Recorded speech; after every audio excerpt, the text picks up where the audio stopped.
Icyigisho cy'umunsi cyitwa nuko mwame mugabye kuko mutazi umunsi cyanke isaha. Nuko mwame mugabye kuko mutazi umunsi cyanke isaha. Yesu Kristo natugire neza bene data, twame tugabye kuko tutazi umunsi cyanka isaha. Reka nsenge. Mbere yuko ndi butangire ndabanza ndababwire aho turi busome. Turasoma mu gitabo cyanditswe na Matayo igice 25 ku murongo wa mbere tugeze kwa 13. Imana iri budushoboze. Haleluya. Nkaba nshaka kubwira umuntu wese arimo aradamarara, umuntu wese arimo arakora iby'Imana irakeneye. Mwene data, ushatse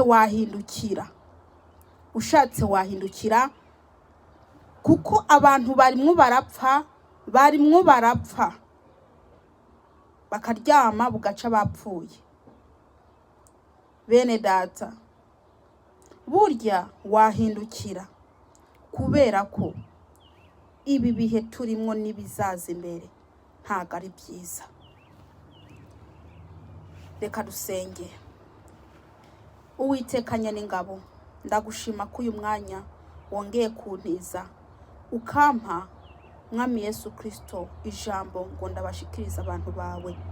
Data, ndakwinginze nasame uvuge ntabari ngewe. Ndabohesheje Satani n'abadayimoni mu izina ryawe Yesu Kristo umunyanazareti. Ndakwinginze Uwiteka Mana undungikire mwami abamarayika bawe maze banzunguruke bandinde.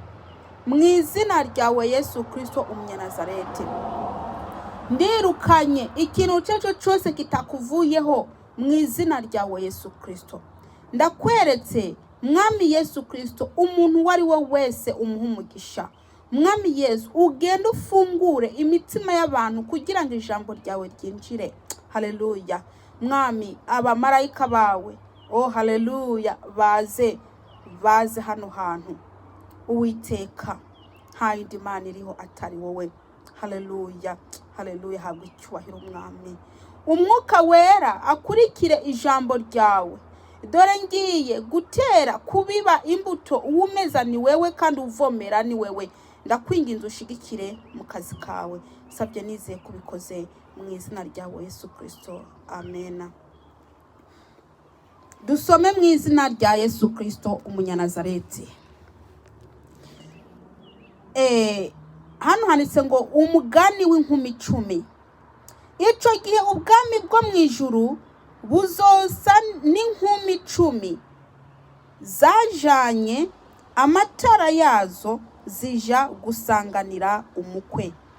5 muri bo bari bijuju, bandi 5 bari abanyabwenge. Kuko bya bijuju mu kujana amatara yabyo bitajanye n'amavuta, ariko abanyabwenge bo bajanye n'amavuta mu macupa yabo hamwe n'amatara yabo. Umukwe agitebaganye bose barahunyiza barasinzira. Mu gicugu humvikana ugwamo ngo nguyu umukwe ni musohoke mumusanganire. Buno za nkumi zose zirazanzamuka zitunganya amatara yazo.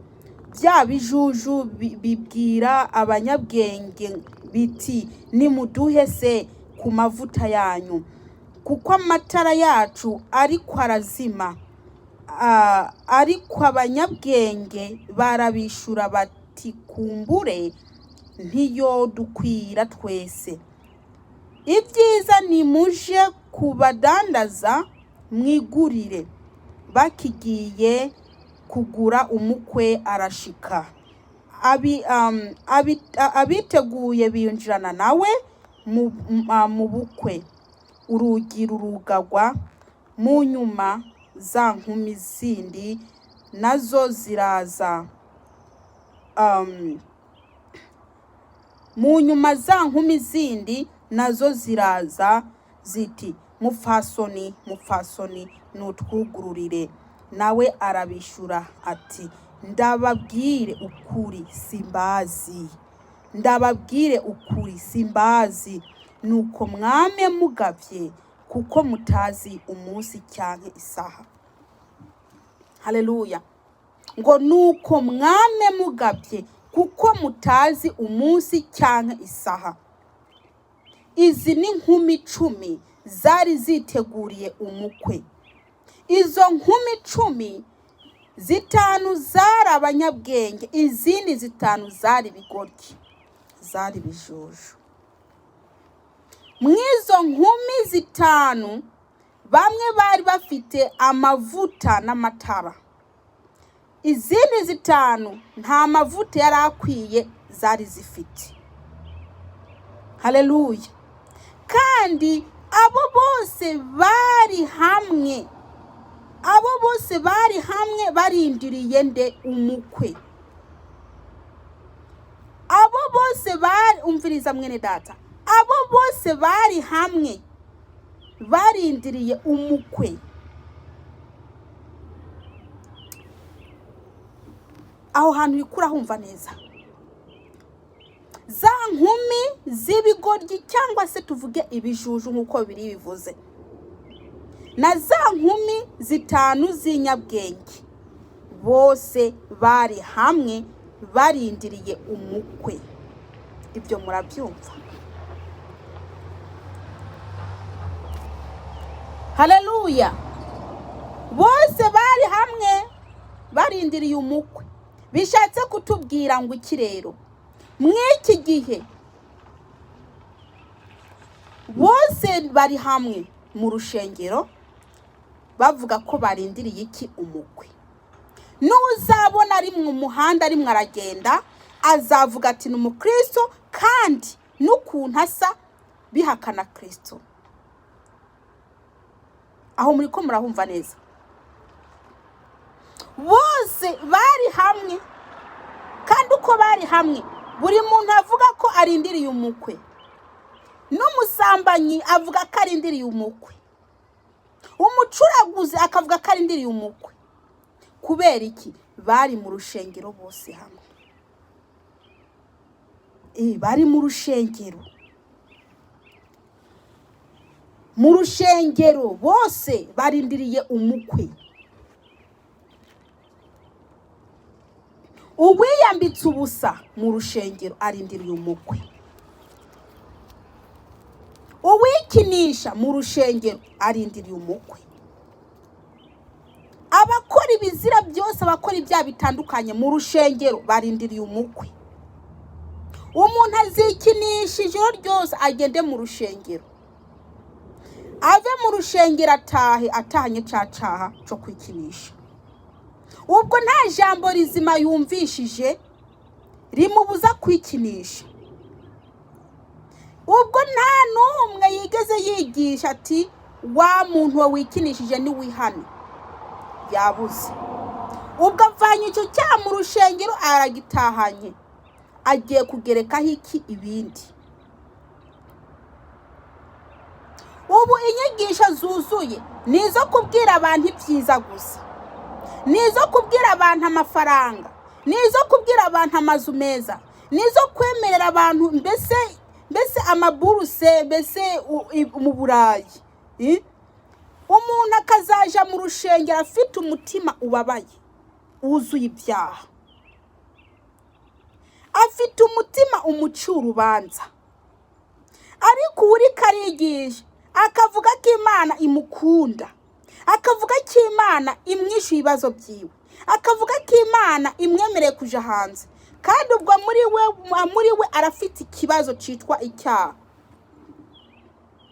Ubwo mu rushengero akuye rya jambo Imana impaye buruse, mu rushengero akuyeyo rya jambo Imana imyemereye urugo, mu rushengero akuyemo rya jambo Imana inyubakiye inzu, ariko ijambo rimubwira riti wa munyabyaha we nutihanura arimbutse, araribuze. Ese ibyo bintu byiza bariko baragutamika, ibyo bintu byiza barimwo baragutamika, uri umusinzi, uri umunyabyaha, birakumariye iki?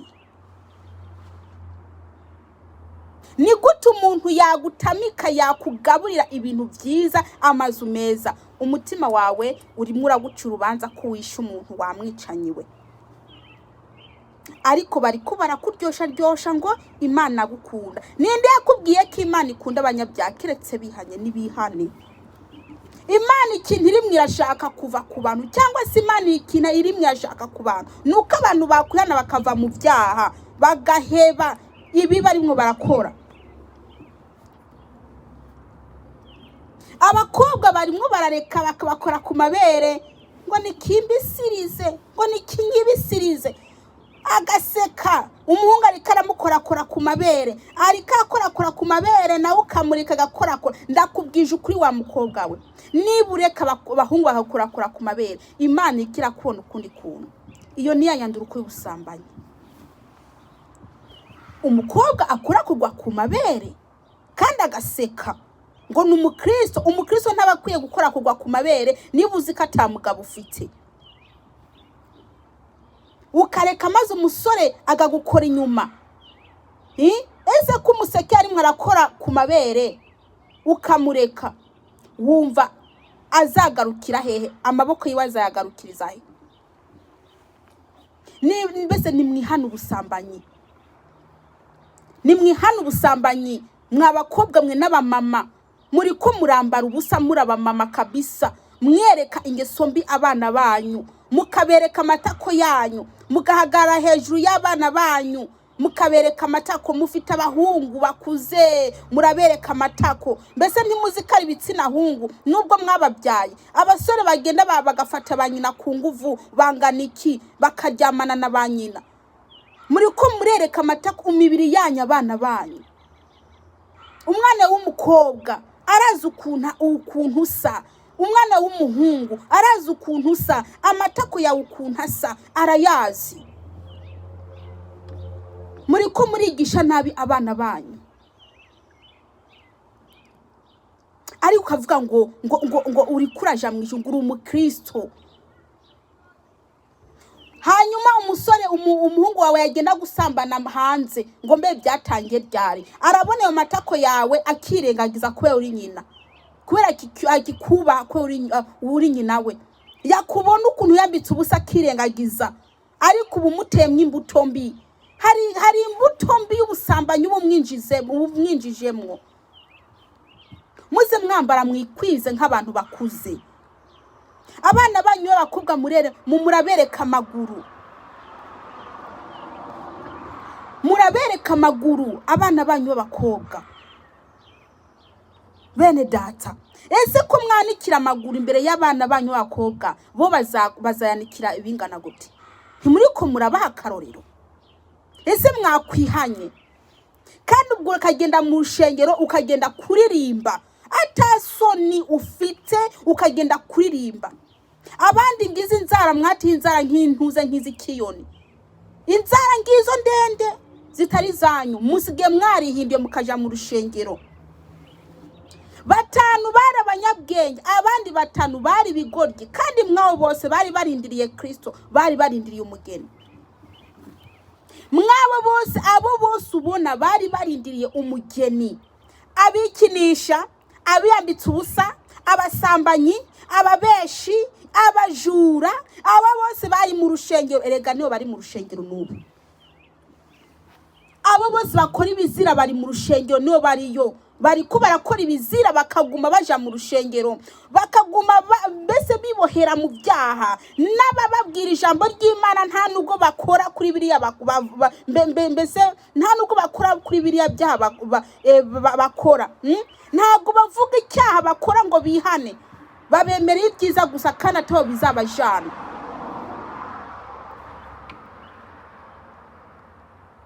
Nabi abitwa ngo n'abakozi b'Imana, inyigisho zuzuye ubu nizo kukwemerera byiza gusa ngo Imana yagukunda. Imana igukunda bwa hehe? Manzi uve mu byaha hanyuma Imana igukunde. Imana imwe irashaka ko wihana ugahindukira ukava mu byaha, maze barikora kubesha bagutamika amagambo meza ngo Imana ngira gukunda. Va mu byaha uhindukire. Nuko mwame mugabye kuko mutazi umunsi n'isaha. Nuko mwame mwiteguye kuko mutazi umunsi cyangwa isaha. Izo nkumi 10 zitanu zarahize hanze kubera iki? Bari bigoryi nyine, ntibari biteguye. Barakomanze, umukwe arabihakana kubera iki? Ntiyarabazi. Ndakubwije ukuri mwene data, nubwo waba uri mu rushengero witwa kuri umukristo, witwa kuri umukozi w'Imana, ibintu ukora bitanezeza Imana, kiriya gihe uzakomanga, nta numwe azakwitaba, nta numwe azagufungurira, kubera ko ibyo uri kurakora ari ibintu biteye ishishi, biteye iseseme, Imana bitayinezereza. Nimwihane kuko ubwenge bwo mu ijuru bwegereje. Abasambanyi mu rushengero bariko barabahanurira ngo barabahaye ingo nziza. Abakobwa bikinisha bariko barabahanurira ngo Imana ibahaye abagabo. Kabisa. Hakwabwira ati wa mucuraguzi we niwihane, bakubwira ibintu byo kuja hanze mu bihugu byo hanze. Bene data, nimuhindukire. Nimutahindukira muzarimbuka. Niba mudashaka kwihana muzarimbuka. Uko nukuri. Barakubembereza. Barereka kukubwira ijambo ryo kukwihanisha, bakakureka ukaguma hehe? Ukaguma mu byaha. Ariko ndabwije ukuri bene data, nimutihana murarimbutse. Mu rushengero harinje abantu bambaye utumini, harinje abantu bambaye udukabutura, harinje abantu amabere yanikiye, maze abantu bakabareba ntagire ikintu kimwe bavuga, bakaguma bigisha inyigisho ziyobya, bakabwira abantu ko Imana ibakunda. Yambaye akanuzinya agakareso mu rushengero, kari agakabutura n'agakareso. Ese ubugiye mu rushengero wambaye agakareso ugiye gukora mu iki? Tari ubusambanyi gusa. Burya abasore bari mu rushengero nibabona ayo maguru yawe nayo matako yawe ari hanze, baba yumva gute? Biyumva gute kutaburi kurasambana nabo? Benshi muri kumasambana n'abantu mutabizi. Burya urazi abantu umaze gusambana nabo utazi. Urabazi wewe uri muranyumviriza. Kuri ugenda wiyambitse ubusa, abasore bakureba ukuntu amatako yawe ameze, barakwifuza agashaka kuryamana nawe. Uko akwifuza ni kubusambanye nabo mwene data. Hanyuma kugira ngo umusambanyi ngo nta numwe ndaryamana nawe, kandi abo mujyamana nawe umuhanda ari benshi, umaze kuryamana n'abantu benshi umuhanda. Nimuhindukire. Muvuga ko mukunda Kristo ariko mukamwihakanisha, mukamwihakana uko mwambara. Inyambaro zanyu zikihakana Kristo, uko musa bikihakana Kristo. Nimuhindukire kuko ubwami bwo mu ijuru bwegereje. Muranga umuntu ababwira ukuri, muranga umuntu ababwira iby'ubwami bw'Imana, ariko mugakunda abantu babayobya. Nimuhindukire. Umuntu n'umwicanyi akagenda mu rushengero afite ubwicanyi, akabura n'ijambo rya mu byango yihane, agatahana ubwo bwicanyi bwiwe, akazagaruka afite ikindi, mbese bibaye bibiri, akazaja mu rushengero akabura n'umwe yamubwira ijambo ngo yihane, akagitahana kandi akazagaruka afite ibindi bigera kuri 3, akabura n'umwe yamubwira ijambo ryo kwihana, akagitahana kandi. Bene data, inyigisho ziriho zirayobya, ntabwo ari inyigisho zituma umuntu ava mu byaha. Ukazasanga umuntu aragumye mu byaha kubera kubura ijambo rya mubwira ngo yihane. Nkabashaka ukubwiza ukuri mwene data, iyi taranto Imana yaguhaye, iyo taranto ni ijambo ry'Imana. Niba Imana yakubwiye ngo uyicuruze, nivuga butumwa uri muravuga, inyungu Imana ikeneye ni bariya abakristo, ni bariya wabwiye ijambo ry'Imana bakava mu byaha. Niyo nyungu Imana igushakaho. Inyungu Imana igushakaho mwene data, wowe uri muranyumviriza, we wabikijwe itaranto, inyungu Imana imwe yagushakaho niba ari uri kurazana muri Kristo, niba ari abakristo Kristo ari mwarakira, ziriya ntama zazimiye nizo nyungu Kristo ari mwarashaka. Ariko muri ko murafata itaranto Imana yabahaye mukayibika.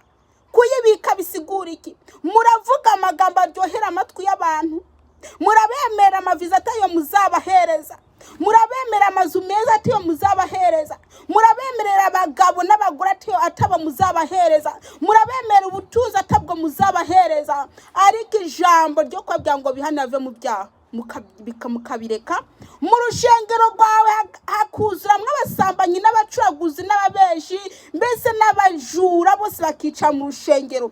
Itaranti Imana yaguhaye nta na kimwe uri murayimaza, ibyo ukeneye n'inyungu zawe gusa, ibyo ukeneye n'inyungu zawe gusa. Ushaka kunguka, ushaka mbese ubeho neza n'umuryango wawe, ariko ntago ubabara ab'Imana yaguhaye, ntago ubabazwa n'iby'Imana yaguhaye. Itaranti Imana yaguhaye ntago uri murayicuruza, itaranto Imana yaguhaye mwene data uri muranyumviriza, ntago urimo urayicuruza. Imana yaraguhaye ijambo, igushira mu ijambo kugira ngo ubwire abantu bihane bave mu byaha. Imana yakubikije itaranto kugira ngo uyicuruze, ariko warafashe itaranto Imana yaguhaye urayibika. Imana irimwe irakenera inyungu, Imana irimwe irakenera kuyihereza inyungu. Mwene data, reba abantu biyambitse ubusa mu rushengero kwawe, nureba abantu biyambitse ubusa, nurebe abanyabyaha buzuye mu rushengero, bikinisha, abajura, abazinzi, ariko bikakunanira kubabwira ijambo ryo kwihana, ukababwira ibinezeza imitima yabo, ukababwira ibyo batazabona. Muzi ko umunyamugisha ari uwamenye Imana, ariko mukaguma mubabwira ibyiza ataco bizabafasha. Reka ndababwire, igihe kiraje mwene data, igihe kiraje, ico gihe uzakomanga ntawe uzagufungurira. Igihe kiraje ukomange ntihagire umuntu agufungurira, akwihakane kandi witwa ko uri umukristo. Igihe kiraje ukomange ubura umuntu agufungurira mwene data.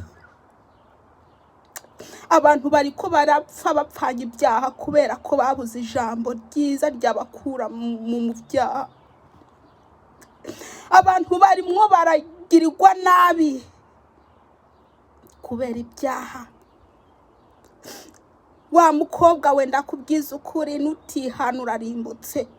Wa mukozi w'Imana we wigisha inyigisho zipfuye zidafite akamaro, we wigisha inyigisho zidashobora gukura umuntu mu byaha ngo